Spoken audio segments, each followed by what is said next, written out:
اعوذ باللہ من الشیطان الرجیم بسم اللہ الرحمن الرحیم الحمد للہ رب العالمین ثم الصلاۃ والسلام علی سیدنا و نبینا و مولانا بالقاسم محمد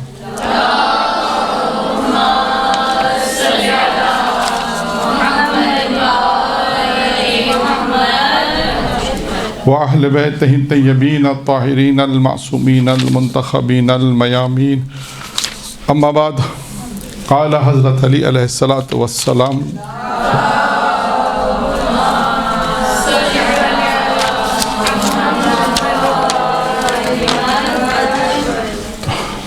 مجالس اللہو تفسد الایمان۔ آج کا جو درس ہے وہ ہے ان موضوعات میں سے ہے کہ جس طرح پہلے میں اس کی ایک مثال دے دوں کہ پروردگار عالم جو انسان دنیا میں نیک کام انجام دیتا ہے تو اس کے بھی اثرات ہوتے ہیں۔ اسی طرح اگر انسان برے کاموں کو انجام دے یا وہ کام جو گناہ ہے ان کو اگر انجام دے گا تو اس کے بھی اثرات ہوتے ہیں۔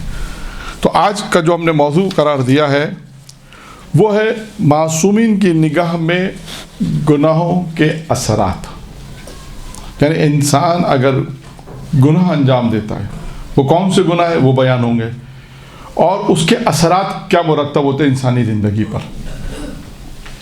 جس طرح نیک عمل انجام دیتا ہے، نماز پڑھتا ہے، روزے رکھتا ہے، اس کے اثرات مرتب ہوتے ہیں، اس کے فوائد اسے حاصل ہوتے ہیں۔ اسی طرح اگر گناہ کا کام انجام دے رہا ہے تو اس کے بھی اثرات مرتب ہوتے ہیں۔ ٹھیک ہے، یہ ایک موضوع ہے اور اس میں دیکھیں جتنا وقت ہوگا ہمارے پاس ہم کتنے گناہ تک پہنچ سکتے ہیں۔ میرا خیال 10-12 تو شاید بیان ہوں گے انشاءاللہ۔ یعنی ہم نے موضوع یہ دیا ہے کہ گناہ کے اثرات معصومین کی نگاہ میں۔ ٹھیک، شروع کرتے ہیں۔ اچھا، اب بعض گناہ ایسے ہیں جو روایتوں میں آئیں کہ جن کا ایک ہی اثر ہے، یعنی اگر انسان یہ گناہ بھی انجام دے، یہ گناہ بھی انجام دے، یہ گناہ مثلا، تو اثر اس کا ایک ہی رہے گا۔ یہ بھی ہے۔ بعض جگہ پہ کیا ہوگا کہ مختلف گناہ کے مختلف اثر ہیں۔ ہم شروع کرتے ہیں یہاں سے کہ وہ گناہ جو انسان کی عمر کو کم کر دیتے ہیں۔ وہ کون سے گناہ ہیں کہ جو انسان کی عمر کو کم کرتے ہیں؟ قطع رحمی ایک، پھر قطع رحمی کے اور بھی نقصانات ہیں، یہ بھی ہے روایتوں میں اور بھی نقصانات ہیں۔ یہاں پہ بھی حضرت علی علیہ الصلاۃ والسلام کی روایت ہے۔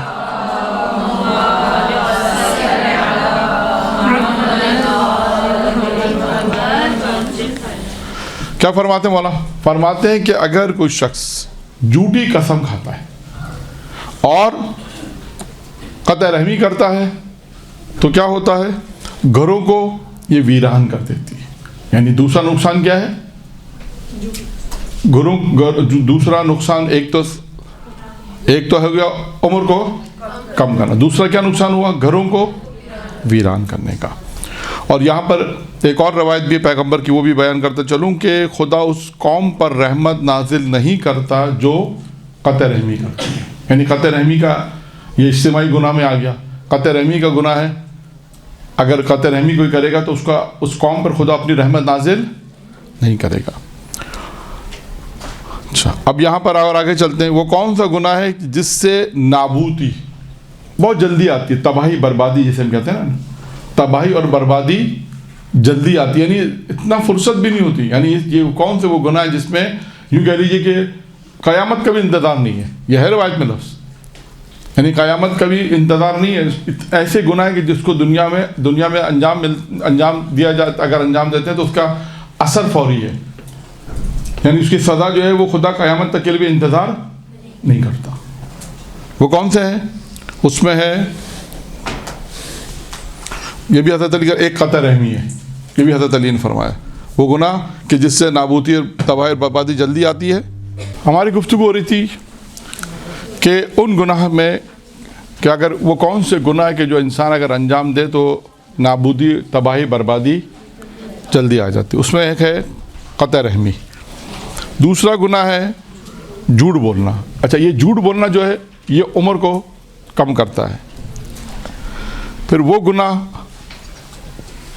کہ جس میں نابودی جلدی آتی ہے، اس میں گناہ بھی، دوسرا گناہ یہ ہے جھوٹ بولنا جو عمر کو کم کرتا ہے. پھر ایک گناہ وہ ہے جو وہ گناہ کہلاتا ہے جو فعل قبیح کہا جاتا ہے، یا وہ گناہ جو دامنگیر ہوتا ہے. وہ گناہ بھی انسان کی عمر کو کم کر دیتا ہے. اچھا، یہ 2-3 گناہ تھے جن کے متعلق گفتگو کی. اسی طرح اچھا، اب وہ یہاں پہ انہی گناہ کی بات ہو رہی ہے. اس میں چوتھا گناہ ہے والدین کو اذیت دینا. اس سے بھی انسان کی عمر کم ہو جاتی ہے. یعنی اگر ہم تھوڑا سا خلاصہ کریں کہ وہ کون سے گناہ ہے جس سے نابودی جلدی آتی ہے. حضرت علی نے فرمایا قطع رحمی ایک ہو گیا. پھر دوسرے گناہوں میں جھوٹ بولنا، یہ بھی عمر کو کم کر دیتا ہے. وہ گناہ جو دامنگیر گناہ ہوتے ہیں، فعل قبیح کہلاتے ہیں، وہ بھی عمر کو کم کرتے ہیں. اور والدین کو اذیت پہنچانا. اچھا، اب یہاں پر پھر گناہ کے اثرات بیان کر رہے ہیں. وہ کون سے گناہ ہیں کہ جو نابودی جلدی لاتے ہیں؟ ایک، موت کو بھی نزدیک کر دیتے ہیں. یعنی جسے موت جلدی آتی ہے. خدا نے موت ایک مقرر کی، ایک موت کا ٹائم مقرر کیا، لیکن اگر انسان وہ گناہ کو انجام دے تو موت جلدی آ جاتی ہے اور گھروں کو ویران کرتی ہے. یہ سب اثرات ہیں. یعنی یہ اثرات ہیں، اگر انسان گناہ کو انجام دے گا تو یہ اثرات اس پہ مرتب ہوں گے. وہ کون سے گناہ ہیں؟ اس روایت کے مطابق یہاں پہ بھی وہی گناہ قطع رحمی ہے، والدین کو اذیت پہنچانا، اور ایک اور گناہ جو نیکی کو روکے، یعنی نیکی کو انجام نہ دے. یہ 3 گناہ ہیں جس کے 3 اثرات ہیں. 3 اثرات وہی جو میں نے بیان کر دی ہے. اور یہ 3 گناہ ہیں کہ قطع رحمی، آپ دیکھیں قطع رحمی آپ کو جگہ جگہ پہ نظر آئے گا کہ یہ ایسا گناہ ہے کہ جس سے گھر بھی ویران ہوتے ہیں، انسان کی عمر بھی کم ہوتی ہے، اور جو ہے وہ موت بھی جلدی آتی ہے. اور تیسرا ایک گناہ اس میں والدین کو اذیت پہنچانا بھی اسی طرح ہے، اور نیکی کو انجام نہ دینا، یعنی انسان اپنے ہاتھوں کو روکے نیکی کے کاموں سے. تو یہ بھی ایک گناہ میں شمار ہوتا ہے، انسان نیکی کے کاموں کو انجام دے. اچھا، اب جو یہاں پر پھر وہ آ رہا ہے، بعض روایتوں میں دیکھیے جملے وہی ہوں گے، بعض جگہ گناہ وہی ہوں گے یا ایک آدھ کم اور زیادہ ہوں گے. جیسے اب اس میں ایک گناہ اور آ رہا ہے. اب ایک روایت ہے 3 ایسے گناہ جس سے سزا جلدی ملتی ہے، قیامت کا انتظار نہیں ہوتا. وہ جو جملہ میں نے کہا تھا وہ روایت کی روشنی میں کہا تھا. یہ روایت ہے. یہ بھی رسول خدا حضرت محمد مصطفیٰ صلی اللہ علیہ وآلہ وسلم کی روایت ہے.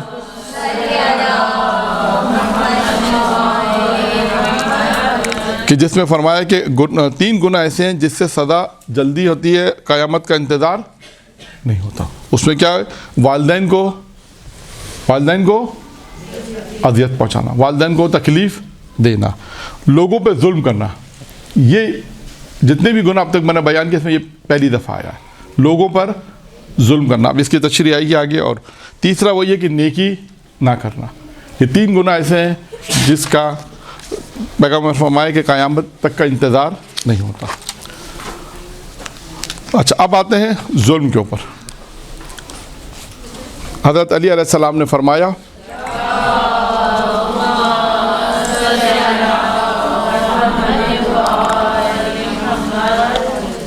جو شخص دوسروں کے لیے کنواں کھودتا ہے خود اس میں گرتا ہے. ترا آواز آئی مجھے پتہ چلے کتنے لوگ جاگ رہے ہیں. جو شخص دوسروں کے لیے کنواں کھودتا ہے اس میں گرتا ہے. جو ظلم و ستم، اچھا اب ظلم و ستم انسانوں کی نابودی کا باعث. اگر کسی پہ آپ نے ظلم کیا، اب دیکھیں یہ لفظ ظلم جو ہے نا ہے بہت چھوٹا. اس کو آپ نے اپنے اطراف میں دیکھنا ہے کہ آیا ہماری وجہ سے ہم کسی پہ ظلم تو نہیں کر رہے. ضروری نہیں کہ یہ ظلم انسان سوچے کہ یہ تو بادشاہ کرتے ہیں، بڑے بڑے بادشاہ جب کہ جو حکومت آتی ہے وہ ظلم کرتے ہیں. ایسا نہیں ہے. ایسا نہیں ہے کہ ہمارے پر کسی کا حق تھا ہم نے اس کے حق کو لے لیا. یہ تمام چیزیں انسان اپنے اطراف میں بھی دیکھے گا. ظلم ضروری نہیں کہ انسان یہ کہ بادشاہ کرتے ہیں یا دوسرے ملکوں پہ جو ان کو قیدی بناتے ہیں ان پہ ظلم کرتے ہیں. نہیں، ظلم سے میں کہا لفظ چھوٹا ہے، لیکن انسان خدا خاصہ ایسا نہ ہو کہ ہم اپنے گھر میں کسی پہ ظلم کر رہے ہیں. تو لہٰذا اس چیز کو بھی انسان دیکھے گا کہ ظلم کرنے والے، امام فرماتے ہیں ظلم و ستم انسان کی نابودی کا باعث ہے۔ پھر فرماتے ہیں ظلم کرنے والا انسان نعمتوں سے محروم رہے گا۔ یہ دیکھیں ظلم گناہ ہے، اس کے نقصانات کیا آ رہے ہیں؟ نابودی، تباہی، بربادی۔ دوسرا کیا ہے؟ نعمتوں سے محروم رہنا۔ ایسے شخص پہ ظلم نہ کرو جس کا خدا کے علاوہ کوئی مددگار نہ ہو۔ یہ دیکھیں یہ بار بار آ رہا ہے ظلم کے اندر کہ انسان ظلم نہ کرے ایک دوسرے کے اوپر، ایسے پہ ظلم نہ کرو جس کا خدا کے علاوہ کوئی مددگار نہ ہو۔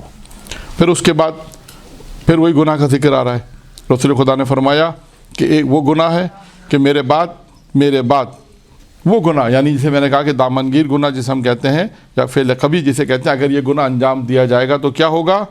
ناگہانی اموات آئیں گی اور ہارٹ اٹیک عام ہو جائے گا۔ کچھ گناہ ایسے ہیں کہ جس کی وجہ سے جو ہے وہ ناگہانی موتیں ہوتی ہیں۔ اس کی وجہ کیا ہے؟ معاشرے میں گناہ کا ہونا ہے۔ پھر اس کے بعد یہاں پر یہ روایت اب ہے چھٹے امام، امام جعفر صادق علیہ الصلوۃ والسلام کی روایت ہے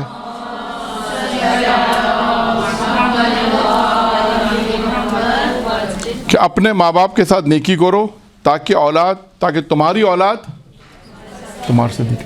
یعنی اس کا مفہوم کیا نکلے گا؟ اگر تم نے اپنے ماں باپ کے ساتھ نیکی نہیں کی تو تمہاری اولاد بھی تمہارے ساتھ نیکی، اگر نیکی کرو گے تو اس کا فائدہ کیا ہوگا کہ تمہاری اولاد بھی تمہارے ساتھ نیکی کرے گی۔ یعنی اگر ہم اس کو گناہ کے اس طرح پڑھیں کہ اگر تم نے اب تمہاری اولاد کے ساتھ نیکی نہیں کی تو اس کا اثر کیا ہوگا کہ تمہاری اولاد بھی تمہارے ساتھ نیکی نہیں کرے گی۔ یہ قانون کلی امام نے بیان کر دیا۔ قانون کلی امام نے بیان کیا کہ دیکھو اگر تم چاہتے ہو کہ تمہاری اولاد تمہارے ساتھ اگر نیک کام، تم چاہتے ہو، توقع رکھتا ہے انسان کہ میری اولاد میرے ساتھ نیک کام تعاون کرے، نیکی کرے میرے ساتھ، تو اس کا کیا اس کو چاہیے وہ اپنے ماں باپ کے ساتھ نیکی کرے، اچھا برتاؤ کرے۔ ماں باپ کی وہ خدمت کرے گا تو اس کی اولاد اس کی خدمت کرے گی۔ یہ قانون ہے ایک کلی امام نے روایت نے بیان فرمایا۔ پھر امام یہ بھی روایت جو بیان کر رہا ہوں یہ بھی امام جعفر صادق علیہ الصلوۃ والسلام کی روایت ہے۔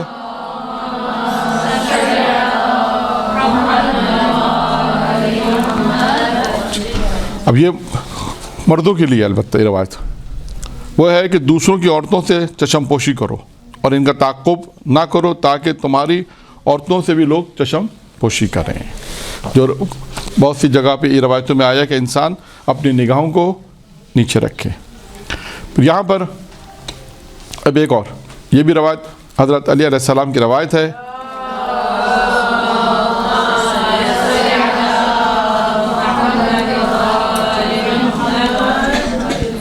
کہ گناہ گار لوگوں کی محفل میں شرکت کرنے والا عذاب الہی سے محفوظ نہیں رہ سکتا۔ یعنی گناہ گاروں کی جو محفل ہوتی ہے اگر کوئی اس میں شریک ہو رہا ہے تو امام کیا فرما رہے ہیں کہ وہ بھی عذاب سے محفوظ نہیں ہو سکتا۔ اب اس کی آپ مثالیں سمجھ سکتی ہیں کہ مثالیں کیا؟ اگر خدا کہیں ایسی محفل ہے کہ جو گناہ گاروں کی محفل ہے کہ جہاں پر ہم شاید گناہ نہیں کر رہے لیکن اس محفل میں اگر ہم شرکت بھی کر رہے ہیں تو بھی ہم عذاب سے محفوظ نہیں رہیں گے۔ آپ اس کی مثال میں آپ کو دے دوں، بہت سی مثالیں بھی ہے، ایک امر معروف کی مثال بھی ہے کہ وہ لوگ، میں صرف مفہوم بیان کر رہا ہوں روایت کا، کہ آپ اگر امر معروف اگر کریں گے تو اس کا فوائد ہوں گے، اگر جو لوگ امر معروف نہیں کریں گے تو اس کے نقصانات ہوں گے۔ اس کا وہی نقصان ہوگا کہ اگر اللہ کا عذاب آئے گا تو وہ سب پر آتا ہے۔ روایت ہے، ایک پوری مفصل روایت ہے یہ۔ اب آئیے یہ یہاں پر کہ جو سرنامہ کلام میں نے جو حدیث پڑھی تھی وہ کیا حدیث تھی کہ مجالس اللہو تفسد الایمان، لہو اور لعب کی محفل میں جانا، یعنی انسان ایسی محفل لہو اور لعب کی محفل ہے، لہو اور لعب کی محفل ہے، کس چیز کو ختم کر دیتی ہے؟ انسان کے ایمان کو ختم کر دیتی ہے۔ یعنی وہی لہو اور لعب کی محفل ہے، کون سی محفلیں ہوتی ہیں؟ گانا بجانے والی ایسی محفلیں کہ جہاں پہ گانا ہو، ناچ گانا اور دیگر تمام چیزیں ایسی محفلیں کہ جب انسان اگر خدا نخواستہ اس محفل میں شریک ہوگا تو کیا نقصان ہوگا؟ اس کا ایمان ختم۔ یعنی لاہو لعب کی محفل ہوگی، اگر وہ لاہو لعب کی محفل ہے تو ہو جائے گی، ڈپینڈ کرتا ہے وہ محفل کون سی ہے۔ اب یہ آپ ڈپینڈ کرتا ہے کہ وہ محفل اگر ہے لاہور آپ کی تو وہ ایمان کو ختم کر دیتی ہے۔ پھر ایک گناہ کا اور ذکر فرماتے ہیں کہ وہ جو شخص شہوت کے کاموں میں جلدی کرتا ہے، وہ جو شخص گناہ اور شہوت کے کاموں میں جلدی کرتا ہے، در حقیقت وہ جسمانی اور روحانی آفت کی طرف جلدی کرتا ہے۔ جو شخص گناہ اور شہوت کے کاموں میں جلدی کرتا ہے، در حقیقت وہ جسمانی اور روحانی آفت کی طرف جلدی کرتا ہے۔ پھر ایک اور حرام کی طرف ارشاد فرما رہے ہیں، یہ روایت امام محمد باقر علیہ الصلوۃ والسلام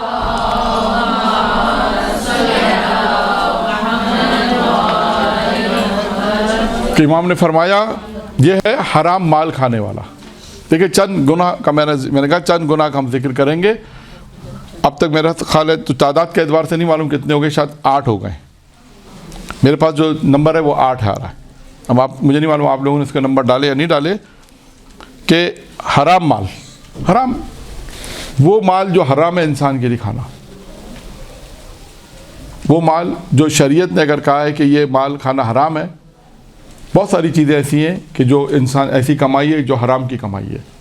آلات موسیقی کا بیچنا اگر کوئی بیچتا ہے اس کی کمائی ہے۔ ہر وہ چیز جو اسلام نے حرام قرار دی ہے، مثلا خدا نہ خواستہ کوئی شراب بیچتا ہے تو یہ حرام کی کمائی ہے۔ یعنی ہر وہ کمائی جو حرام کی کمائی ہے اگر وہ انسان خدا نہ خواستہ کھا رہا ہے تو اس کا نقصانات کیا ہوں گے؟ اس کا نقصان امام فرماتے ہیں کہ جس شخص نے حرام کے ذریعے سے مال کمایا ہو، اس کا حج، عمرہ اور صلہ رحمی جیسی عبادت قبول نہیں ہوں گی، بلکہ انسان کی اولاد پر بھی اس کے اثرات پڑتے ہیں۔ دیکھا ہے اس روایت میں دوسروں کے اثرات کا بھی ذکر کیا، یعنی اولاد کا ذکر کیا۔ اگر انسان نے اگر حرام مال کھایا ہے تو اس کے حرام مال کے نتیجے میں 2 نقصانات آئے۔ ایک انسان کی اپنی عبادت، حج، عمرہ، صلہ رحمی جیسی عبادتیں یہ، اور اس کے بعد فرمایا یہ عبادتیں قبول نہیں ہوں گی، اور اس کے بعد فرمایا کہ بلکہ انسان کی اولاد پر بھی اس کا اثر پڑتا ہے۔ تو یہ انسان اندازہ کر لے گا اگر خدا نہ خواستہ کوئی حرام کی کمائی کھا رہا ہے تو اس کے کیا اثرات ہوں گے۔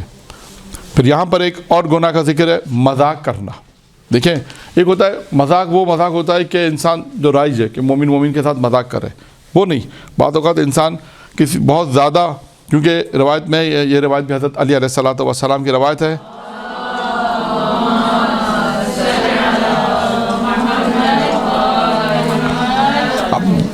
کہ فرماتے ہیں زیادہ شوخی اور مذاق کرنا بے وقوفی کی علامت ہے، یعنی بے وقوفی ہوتی ہے۔ یعنی انسان زیادہ اگر مذاق کرے تو انسان ہو سکتا ہے اس کی ابھی آئے گا کہ اس کا دوسرا نقصان کیا ہے۔ ایک ہے کہ بہت زیادہ اگر امام فرماتے ہیں زیادہ شوخی اور مذاق کرے تو وہ بے وقوفی کہلاتی ہے۔ بہت زیادہ انسان مذاق نہ کرے، ایک حد تک انسان مذاق کرے۔ پھر دوسرا امام نے فرمایا حد سے زیادہ شوخی اور مذاق نہ کرو، کیونکہ یہ انسان کی آبرو اور عزت کو ختم کر دیتی ہے۔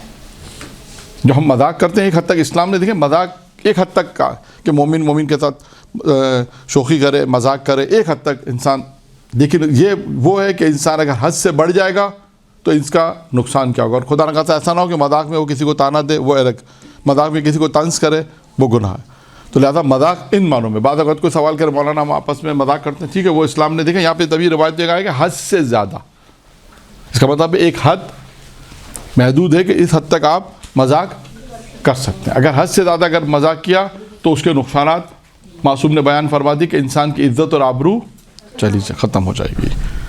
پھر اس کے بعد ایک اور گناہ کی طرف اشارہ ہے کہ دوسروں کو حقارت کی نگاہ سے دیکھنا، بالکل واضح، دوسروں کو حقارت کی نظر سے دیکھنا یہ بھی گناہ میں شمار ہوتا ہے۔ خدا نہ خواستہ کسی کو ہمیں کوئی حق نہیں ہے کسی کو حقیر سمجھنے کا، ہمیں کوئی حق نہیں ہے کہ ہم کسی کو حقارت کی نگاہ سے دیکھیں۔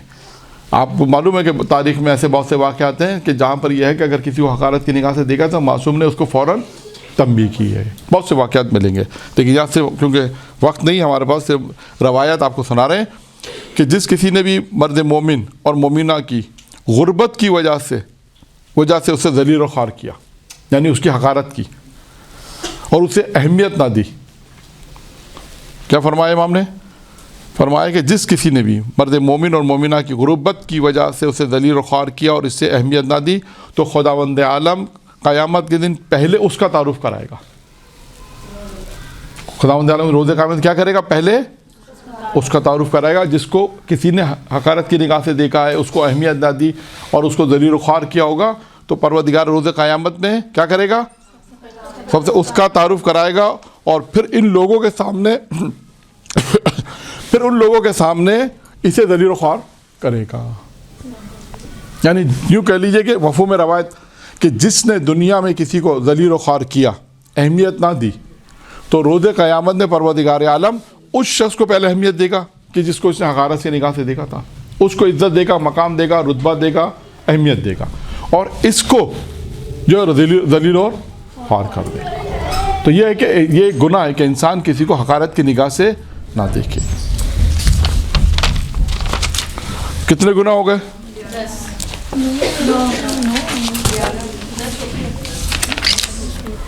10-12 تھے میرا خیال ہے، 10 یا 12. یعنی یہ گناہ میں نے مختصر سے آپ کے سامنے بیان کیے ہیں. اس کے اوپر آپ نے توجہ دینی ہے. بہت سے گناہ اور بھی ہیں، بہت سارے گناہ ہیں، لیکن یہ دیکھیے کچھ گناہ ایسے ہیں اس میں کہ جو ہمارے معاشرے میں، اعتراف میں، سماج میں، خاندان میں شاید ہو رہے ہوں گے، اللہ نہ کرے، لیکن ہے کہ جتنا انسان اگر اس چیزوں کو کنٹرول کر لے گا اتنا اس کے لیے بہتر ہوگا. یعنی اسے یہ پتہ ہو کہ یہ گناہ اگر انجام دیے جا رہے ہیں تو اس کے اثرات کیا ہیں، پتہ ہونے چاہیے کہ یہ اثرات یہ ہیں. ٹھیک ہے، یہ چند 10-12 گناہ تھے جو بیان کر دیے.